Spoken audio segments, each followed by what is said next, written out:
Hello everyone, welcome to The Plot Strikes Back. Nick here to talk about both the English and Japanese trailers for War or the Rohirrim. I've included screenshots from both in the order I think will best fit the movie and provide some commentary along the way. As it starts with Hera riding through Edoras, it appears she's well liked, which is interesting considering she never had a name given to her by Tolkien. We see some great shots of the Hornburg, which has a slightly different landscape behind the wall with the drain, and presumably this is the Lord of the Eagles flying over the Hornburg, and eventually standing before Hera herself. I really hope the Eagles don't save the day again with this movie as they have in the past. There's a really great shot of Edoras at night, which leads us right into the plot of the story. A council held with Helm, his two sons, Haleth and Hama, Hera, and some others.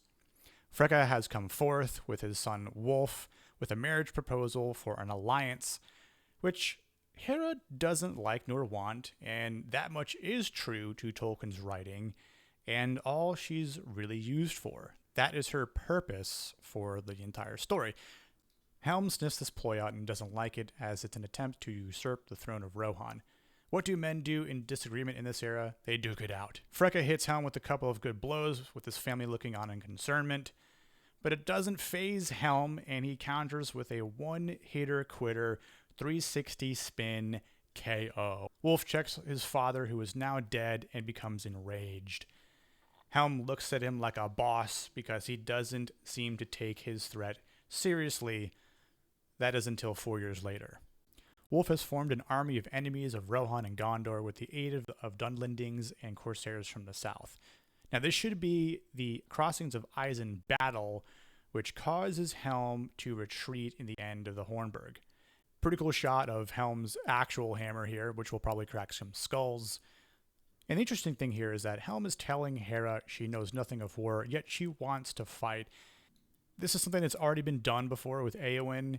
There's really no need to copy something that was already written better by Tolkien himself, in my opinion.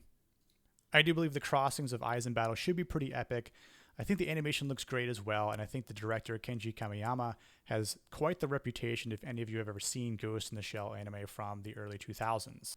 We obviously see elephants causing chaos on the battlefield again, with Wolf claiming victory and presuming to be king of Rohan at the war's end. If you know the lore, then you know what happens to Haleth during this battle, but it looks like he'll be going down swinging his axe, and Hera tries to prove herself in battle as a girl boss during the attack. This part may appear earlier in the film, with Hera fleeing from an Oliphant until a Watcher in the water appears and attacks the large mammal, probably scaring the piss out of Hera. I don't think this is the same Watcher that appears near Durin's door in the Fellowship of the Ring, due to the difference in appearance with a tree on top of its head. It could be another one that appears in a southern river they've created as well, that is also guarding something, and thus a test for Hera. It's a cool monster to include, though. Transition to the siege of the Hornburg in the long winter, which lasts 5 months in lore and affected both Gondor and even the Shire, as the dead seen here are likely due to the severe cold from the long winter. Now, I believe this happens to be a snow troll that Helm fights, and the fight itself should be pretty badass from the looks of the small clip we see in the Japanese trailer. Lore-wise, Helm fights off Wolf's siege long enough to drive them back. No doubt he's going to go down like a boss, and we're probably going to see some epic fighting from Helm Hammerhand himself.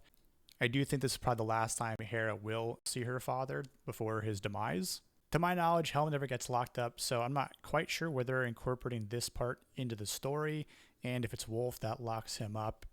Wolf's siege appears to have brief success until he squares off against Hera, and we see that the two have a history since they were the kids sparring each other. Wolf says he's not afraid, Hera says you should be. Okay. I'm sure the fight scenes will be cool, and she'll probably have to be the one to kill Wolf, and then blow the horn once spring has arrived. My biggest thing here between the fighting, and then obviously with Helm's demise and the person who actually saves the day, I hope nothing in this story gets displaced from Tolkien's original writings while brief. It's great to see Saruman, which he does make appearance in the lore, and this might be a slight spoiler, so feel free to skip ahead.